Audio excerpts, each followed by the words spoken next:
he was a symbol of the Holocaust. The methodical killer, the Nazi Holocaust monster. He is directly culpable for the murder of 6 million Jews. Mossad receives this information that Adolf Eichmann is living in Buenos Aires. We were sure that this man was Eichmann. The Mossad agents are running a terrible personal risk in going on this operation. The order was very simple: to capture him, to bring him to Israel alive.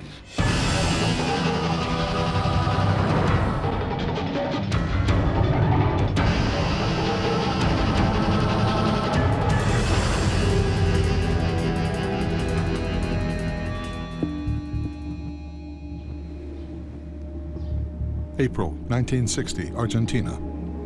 One of the world's most notorious Nazi war criminals, Adolf Eichmann, is living incognito with his family near Buenos Aires.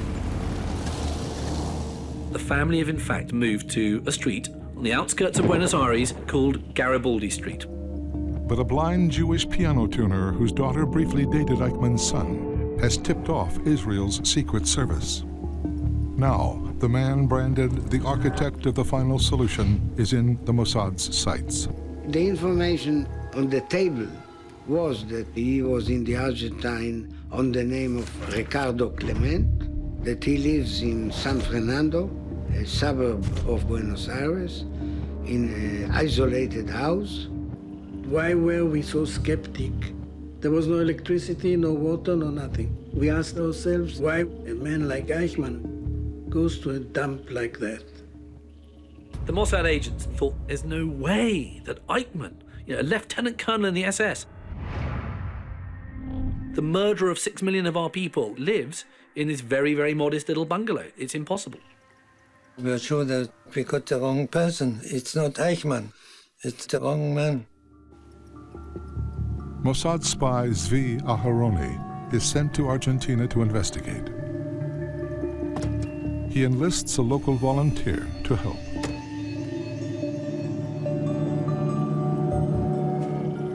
So Aharoni goes to rather extraordinary steps with one of his people going up to the house, speaking to him about trying to buy land in the adjoining district. We had a camera hidden in a case so you can't see it. You would press certain buttons on the handle and it would click these photographs. You can make pictures and the man doesn't know that you've been photographed. And that's how we got these pictures. He gets the pictures, the man he thinks to be Eichmann, and he looks at it, compares it to old portraits of Eichmann. The left ear is like a fingerprint. They photographed this man with his left ear. And we had a photograph of Eichmann in SS uniform with his left ear. We were almost sure, I can't say 100%, that the man was Eichmann.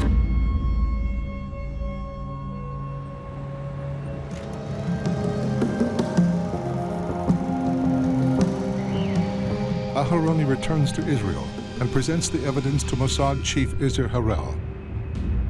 Harel takes it straight to the Prime Minister, David Ben-Gurion. Ben-Gurion recognizes an opportunity, but he's fearful that the Israeli youth will forget what happened to the Jews and that the world will forget what happened.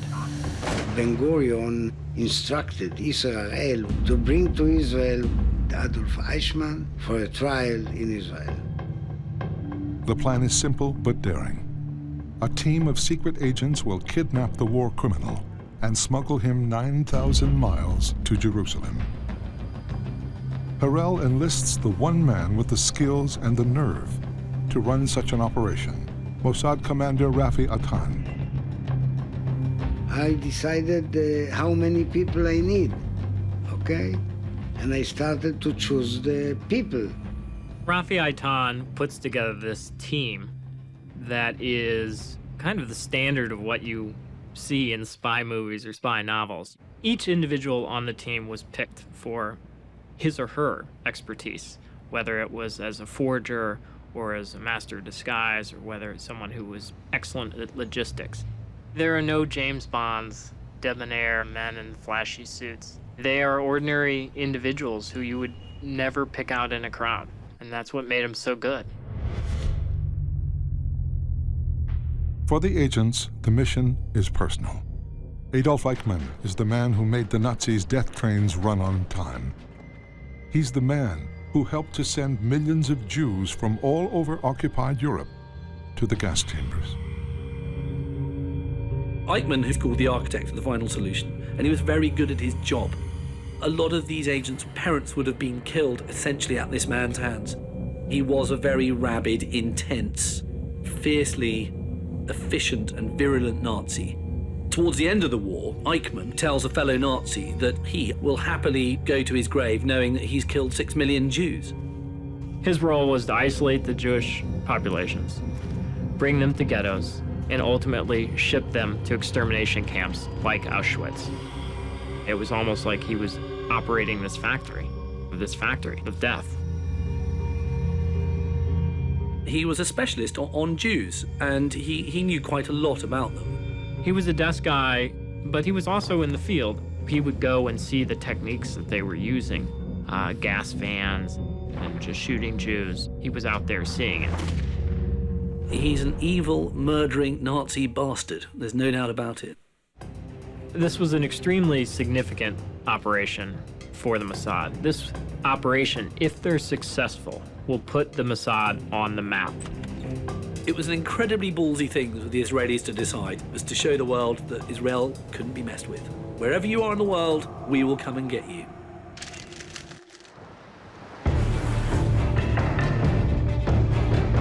Two weeks after Adolf Eichmann was photographed, an advanced team of Mossad agents arrives in Argentina on separate flights on different days. We all traveled on false passports, on languages we didn't master, in countries we didn't know. And we had nobody to turn to. The logistic people of the Mossad made our timetable, how to go to the Argentine, hotels to stay, what identification to use.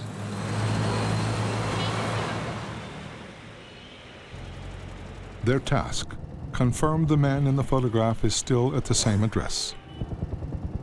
Surveillance expert Abraham Ben-Dor heads to Garibaldi Street.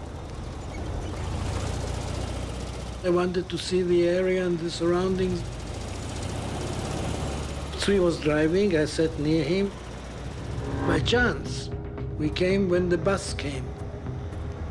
And suddenly I saw a man walking, and I said to Tzvi, "That's him in the photo. It's Eichmann, it's Eichmann." Tzvi got so excited that he slammed the brakes. It was a lousy car, and the brakes were screeching. I said, "Don't do that, he might get suspicious." When Tzvi hit the brakes, I thought that he could never be in my team because he's so nervous.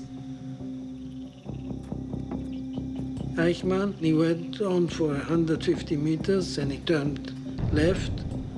In another 50 minutes, he turned left into the house. That was the only house anyway.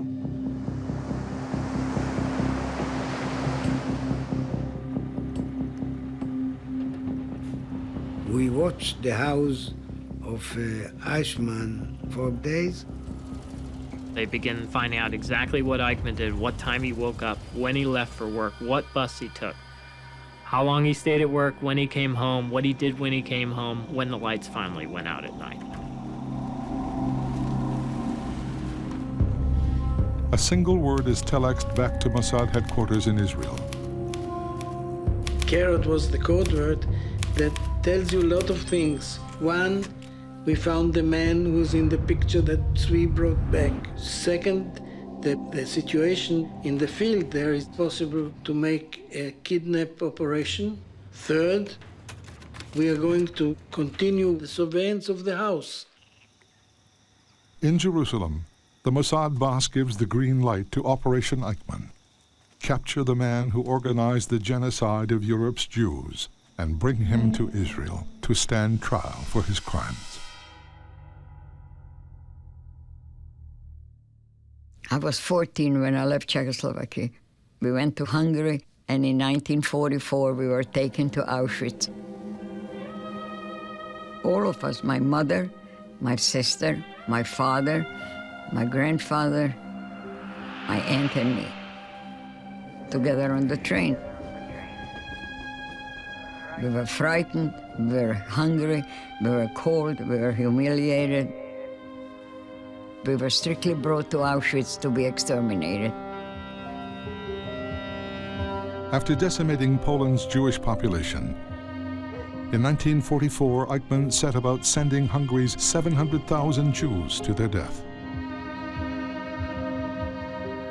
Ultimately, anybody who is a Hungarian Jew or has their roots in Hungary and is Jewish will have a relative, an ancestor, who was ultimately killed by Adolf Eichmann. The doors opened, and the first thing, before even seeing, we heard the German shepherd barking.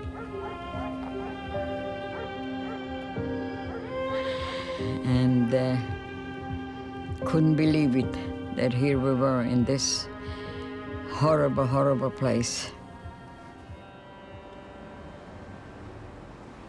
The Mossad chief knows that an extradition request for Adolf Eichmann to Argentina will likely fail. It would also send the Nazi into hiding. The kidnap team arrives, but they've got lots of things to be getting on with. I mean, it's not just a case of just like hitting him over the head, putting him in a car, putting him in an airplane, let's go home, job done. You've got to work out, if we hold him, where are we going to hold him? So they've got to rent a house. Now, renting a house in 1960 in Argentina is not the easiest thing to just go around doing. There's a lot of things like that which one doesn't think about they had to try and achieve. That task is given to Master of Disguise Yitzhak Nesher. Posing as a tenant, he finds a villa an hour's drive from Buenos Aires. They picked this house because the neighbors were not too close. It had an enclosed backyard. It had several rooms big enough to keep all of these agents. It was a normal house in a quiet neighborhood in Buenos Aires. So that was the first factor. The second was they needed to get Eichmann out of the country. It was Harold who came up with the idea that maybe they would fly Eichmann out with an El Al jet. But Israel's national airline does not fly to Buenos Aires, with one extraordinary exception. Luckily, and it's one of those bits of coincidence, there's the anniversary of Argentina's founding, and the Israelis say we want to send a delegation of dignitaries out to come and help celebrate. And Argentina says, yes, well, of course, you must send this special flight. And it's this special flight that's going to take Eichmann out of the country. So the schedule of when the operation proceeded was based on when that plane was arriving and could take off from Buenos Aires. The plane is set to arrive on May 12th and depart the next day. This means they have a week to kidnap the war criminal. The clock is ticking. We saw him every day, the same time, except Sunday. Same bus, same hour, and everything the same. Eichmann is a character of habit. He likes to get off the bus, the 202 bus, at the same time every day, back from this big car factory where he's working. The road near the house wasn't very busy. There were no people walking on it, and very few driving on it. Garibaldi Street in 1960 was the worst street in the whole of the Southern Hemisphere to conduct a kidnap. It was completely exposed. The Eichmann house is just this concrete block. It's like putting a dice on a pool table. It's just there, and there's not much else around. So if you're walking along and you look different, you're going to be noticed straight away. It was a strange place to conduct a kidnap, but where else were they going to do it? So we thought, that's it. After watching him and his way of doing things, we were convinced that the easiest and the best way to get him was just when he gets out of the bus, walking home. Now, orchestrating that to come off flawlessly is an entirely different game.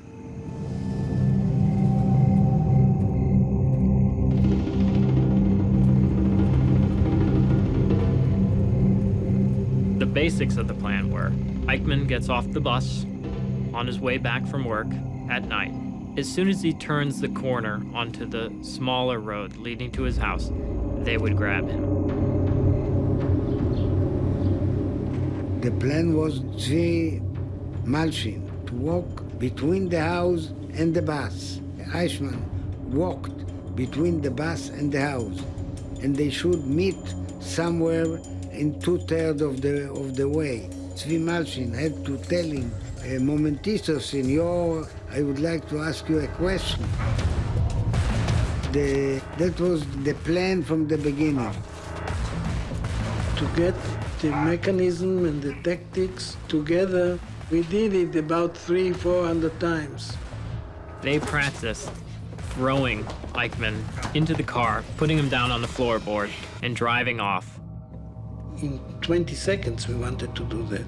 They practiced the route that they would escape from numerous times in case the police were chasing them. We didn't carry weapons because it was incriminating. Why do we need the weapons for? We don't want to shoot anybody. We knew that the only enemy that we could face were the Argentine police or the Argentine military. So we said, we don't need any weapons. And that's a risk we took. The Mossad agents were running a terrible personal risk in going on this operation. If you were caught in Argentina in 1960 as a known foreign spy, you wouldn't have been executed, but you would have been in prison for ages and ages. And of course, your mission probably would have been denied back home, as is the great tradition of most spy stories. So yes, it was a terrible risk. Since the war, Argentina has offered a safe haven to high-ranking Nazis like Eichmann. There was a network that Juan Perón, the president of Argentina, put together to bring Nazis to Argentina. It was widely known within the network of underground former Nazis that if they found a way to Argentina, that the Argentinian government would help support them. With the Allies' victory in 1945, Eichmann became a wanted man and went on the run. He makes his way up to Hamburg and then ends up in a little town called Everson, where he works as a forester. Then forestry business goes bankrupt, and he finds this old Nazi guide to manage a chicken farm and ends up running what is quite a lucrative chicken business. But in 1950, fearing capture, Nazi sympathizers in the Catholic Church helped to organize Eichmann's passage to South America from the port of Genoa under the name Ricardo Clement. The route he's been using is a very well-trodden escape route. Some people call it a rat line. Eichmann's given all the paperwork he needs, such as landing permits for Argentina, exit permits from Italy, and so on and so forth. And eventually, Eichmann set sail with a third-class ticket to go to a new life in Argentina. Eichmann was certainly not the only senior Nazi to end up going to Argentina. There was almost a great tradition of Nazis going there. Some of them brought some money, some of them brought some technical expertise, and so on and so forth. The former SS officer has a string of jobs, from running a laundry to raising rabbits. None are a success. He finally finds steady employment in a Mercedes-Benz car plant.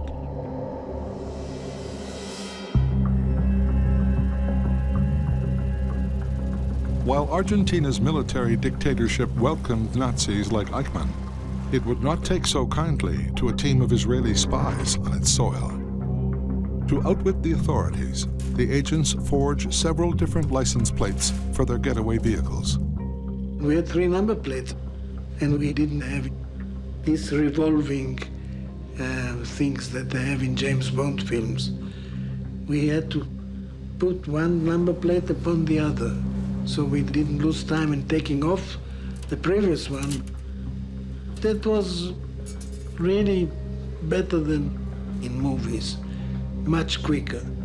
For each license plate, we had different documents, just in case.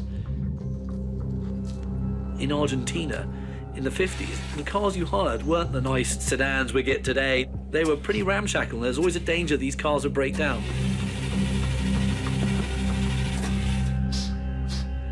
The cars were in a terrible condition, all of them. Once we had to push them.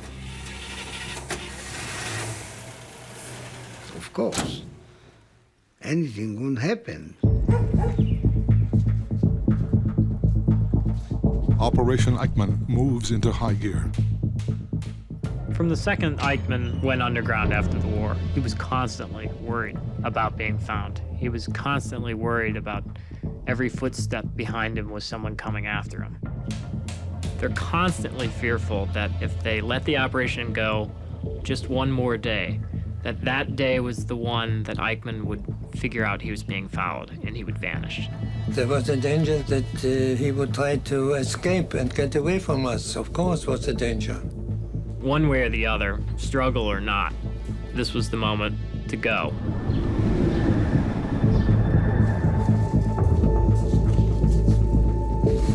We don't have any communication, not weapons.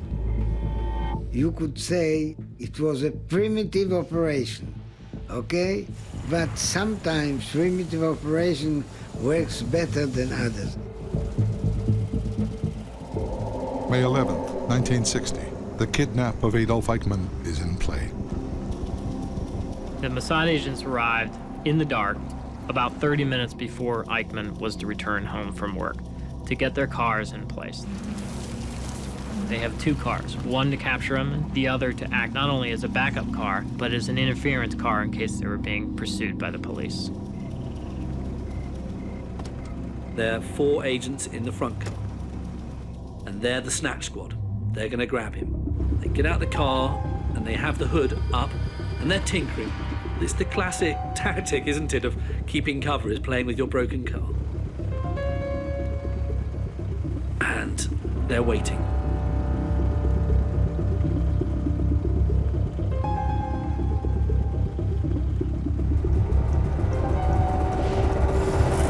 Bus arrives and they wait for Eichmann to come off the bus. And he's not there. And they just can't believe it. The only night that he didn't arrive on the 7 o'clock bus was the night we intended to catch him. People were, how could I say, quite tense.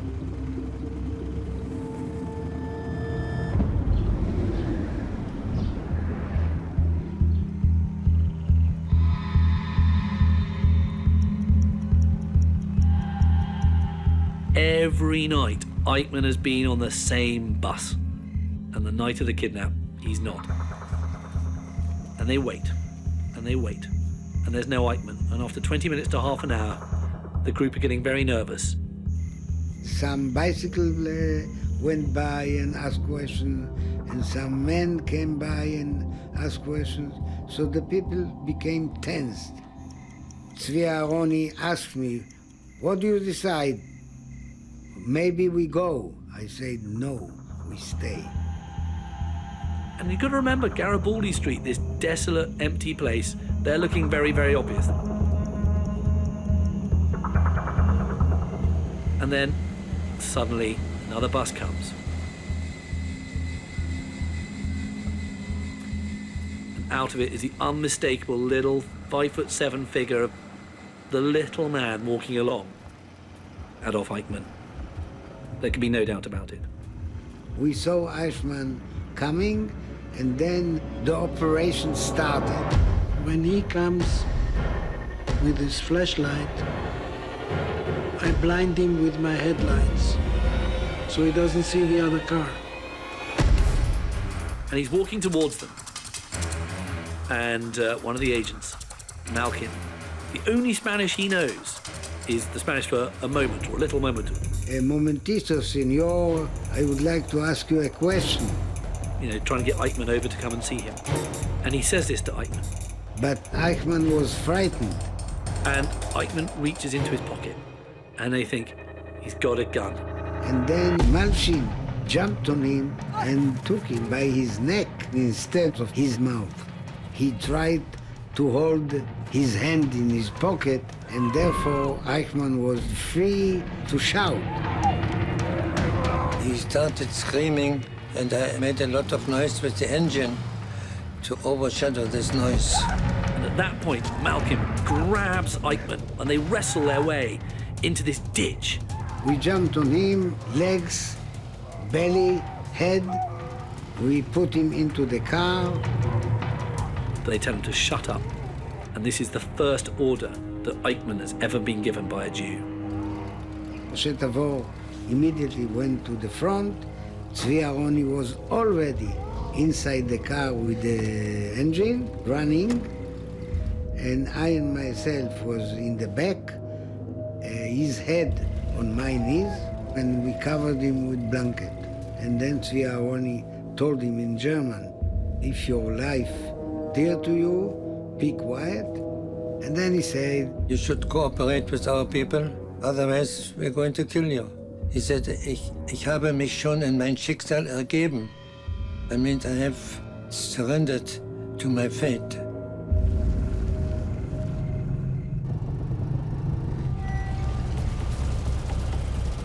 Eichmann is in the car, I had to lead the way to the safe house. no one said a word. My hand was on his mouth. He was completely quiet. After 1 mile, we stopped and we changed the plates of the car. There were Argentinian number plates. We changed them to other Argentinian number plates, which were forged, so there was no suspicion on the cars. We had to change all that in seconds. Garibaldi Street is a long way from the safe house. And don't forget, they're in a really, really bad Argentine 1960 hire car that can break down at any time. And if it's broken down and a policeman comes to help, it's all over. We crossed checkpoint by military and police. The police stopped me and he said nothing, and I said nothing. They saw the foreign plates of the car and they said, go.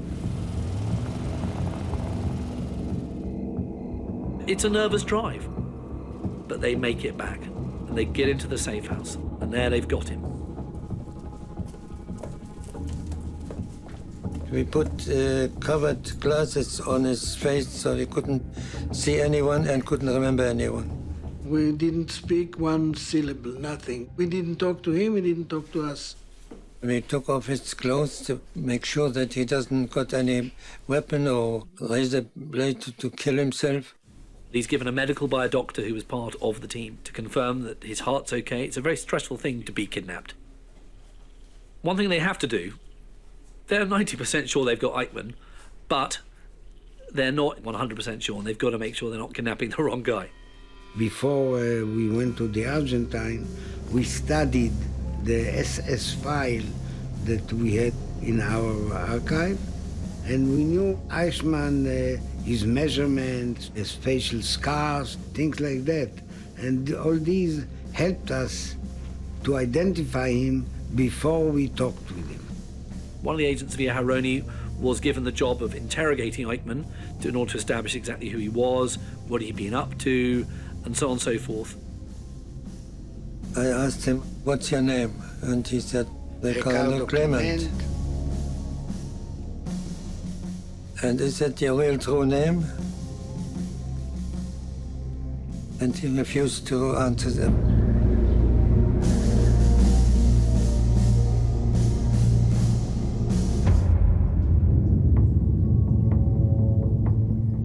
Tzvi is a very methodical interrogator. He can drive a person out of his mind when he asks you slowly the same question again and again. Ricardo Clement. Was that always your name? What was your name before? He said Otto Henniger. Otto Henniger, that was the name that he used in Germany after the war. The agents know Eichmann's SS identification number. They find the scar where his telltale SS tattoo should be. But Eichmann began to burn that off directly after the war ended, because he knew that it was the chief identifier. Tzvi asked him, did you serve in the SS? He said, yeah. And what was your SS number? He said, the correct number of Eichmann. So you cannot say you're Otto Henniger when you know the correct number of Adolf Eichmann. He's not a genius. He made a mistake. And Eichmann then knows that the game is up. Within the space of 10 or 15 minutes, Eichmann admitted that he was Adolf Eichmann. We were very happy, of course, that we got the right man, because until that moment we were not really sure. I asked him if he had any role in the Holocaust. How was he involved in it? And he denied, of course, everything. Denied everything. You would have thought a monster like Eichmann would have a much more impressive physical presence, but it's just this sort of pathetic little man. Yet he was the one who had organised this enormous murder.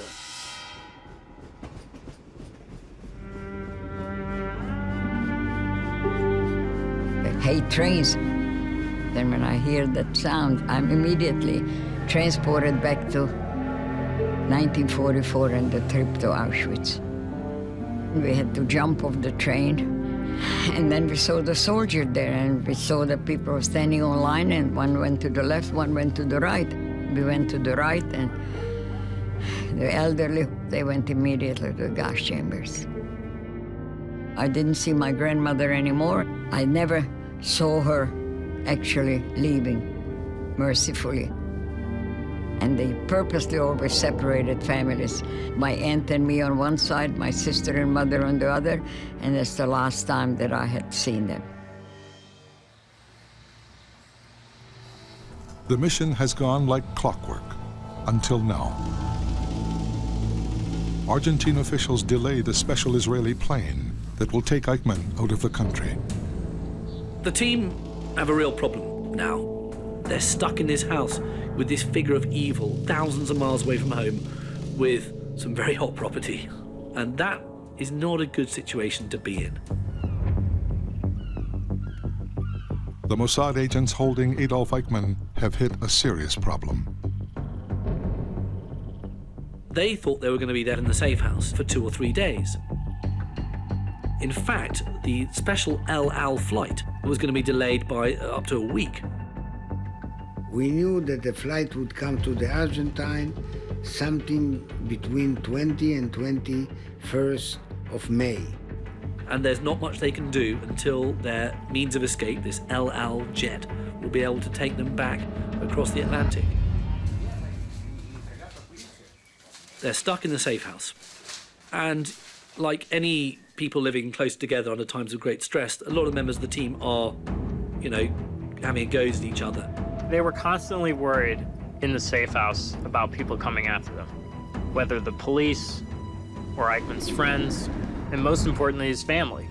His family are running around trying to find him with various friends of theirs sympathetic to the Nazis. The risks were definitely the German community of Buenos Aires. The less happens, the more you get worried. Rafi, who was in charge, had most of the burden on him. He thought that it's impossible that the Nazis don't look for him or the family. He was really, really, really worried. They've got this very tense time. And what's not helped is they don't want to let Eichmann out of their sight, or he might commit suicide or try and escape. These agents, and this is what's really unpleasant, they even have to help him go to the lavatory, and I mean help him do everything. It's quite something to clean someone off when you know that that man has murdered 6 million of your people. It would have been much simpler to just kill Eichmann, but they needed to bring him back to trial. All the people in the house, though some of them were Holocaust survivors, all of them knew the importance of bringing Eichmann alive to Israel. All of them. They knew it, they understood it, and they fully agreed with it. The agents insist Eichmann sign a statement that he is returning to Israel of his own free will. If caught by Argentinian authorities, it might be the only thing that can save them. Eichmann tried to get them saying, I'm a German citizen, I should be tried in Germany. But they told him, you're coming to Israel. And ultimately, they got him to sign it. He gave me a letter signed by himself. I have the letter here. He said, I, Adolf Eichmann, the one who has signed this letter, I herewith declare ready to go to Israel in order to clear my conscience. He said he understood what his fate will be, and he was facing his fate.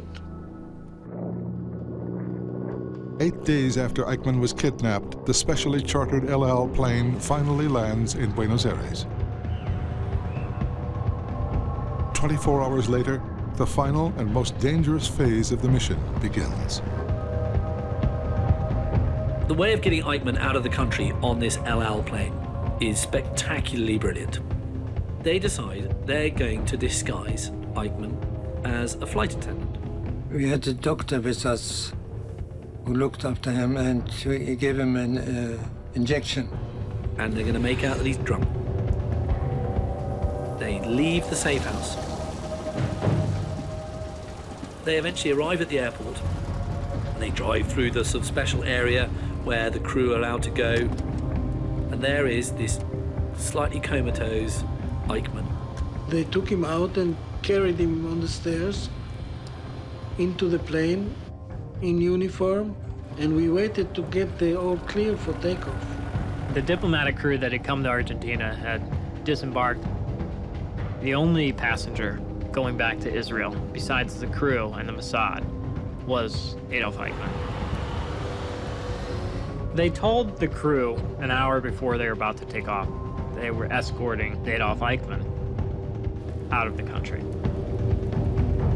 The agents travel under the guise of Israeli diplomats and off-duty El Al crew.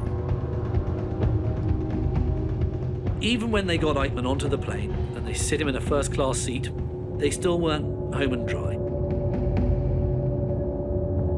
Argentine immigration authorities turn up onto the plane, as they're entitled to do. They want to check passports. And they walk up and down the plane, checking passports. And there's a passport for Eichmann in a fake name, clearly. What's wrong with him? Oh, he's drunk. Too much partying, you know what it's like, Buenos Aires, you know, too much of going to dances and girls. And of course the Argentine guy just thinks that's perfectly normal. This won't be the first drunken flight attendant he's seen. They get off, the steps are taken away from the plane.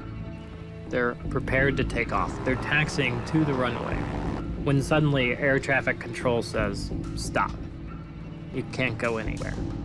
Now you can imagine this moment where they have Eichmann, they're ready to go, and now what's wrong?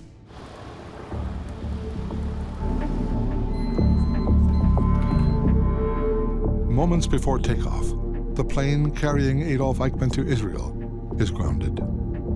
They said 5 minutes, and then 10 minutes, and 20 minutes. But we were suspicious of everything. We were also tense. Have the authorities been alerted that Eichmann is on board? Is this operation about to unravel? Israel wants to take off and risk the prowess of the Argentinian Air Force. And an individual named Shaul, who's the navigator of the plane, says, I will go. I will check out and see what's wrong. So this normal navigator is told by Israel, if you're not back in 10 minutes, we're taking off without you. And he steps off the plane, his heart sinking into his shoes, thinking, I may never come back.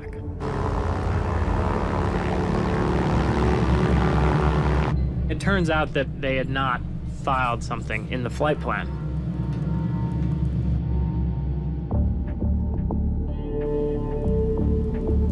The navigator gets back on the plane, then they take off. Well, of course, it was a great relief and satisfaction. Then we finally took off and were up in the air with Eichmann in the plane. The pilot announces that the plane has left Argentinian airspace. It was actually almost a celebration that they had accomplished this. But they still weren't home and dry.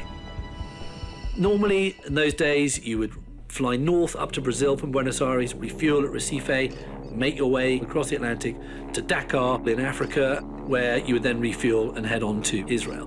Now, of course, the Israelis did not want to stay in South America at all in case someone was onto them. So they had to try and get this plane across the Atlantic all the way to Dakar on a single tank of fuel. And it was touch and go. They're almost flying on vapor when they land.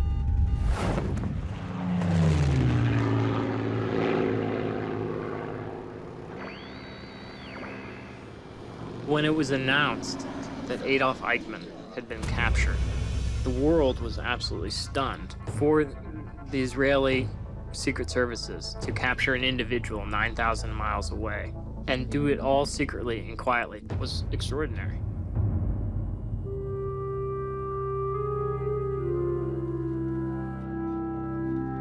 The Eichmann trial was, in many ways, more than iconic. It in fact put the Holocaust on the cultural map. It reminded the world of what had happened in the Holocaust and launched this whole investigation of the Jewish experience during the war. Without the trial, people may have swept the Holocaust under the rug. A lot of very, very powerful testimony was made during the trial of those who had either met Eichmann or survived the camps, and the extent and the savagery of what had happened was incredibly heartrending. Eichmann's defense was the tired, time-stained, boring, I was following orders defense. Eichmann's found guilty, which will come as no surprise, and he's going to be executed. When I heard that Adolf Eichmann was finally captured and being brought to justice, I was, of course, very glad that finally he gets repaid for what he has done.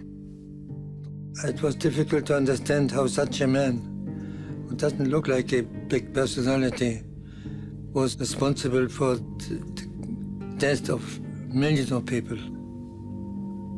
I don't know the answer.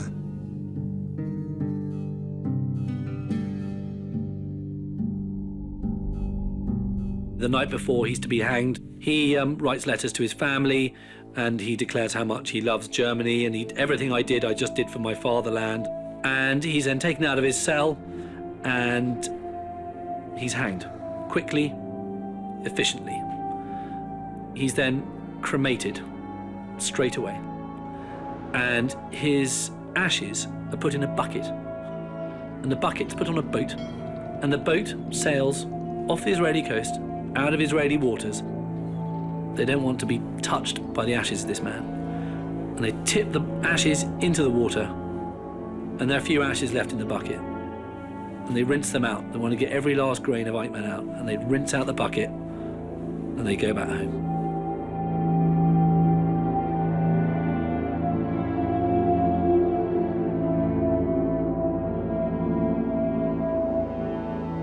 The end was just.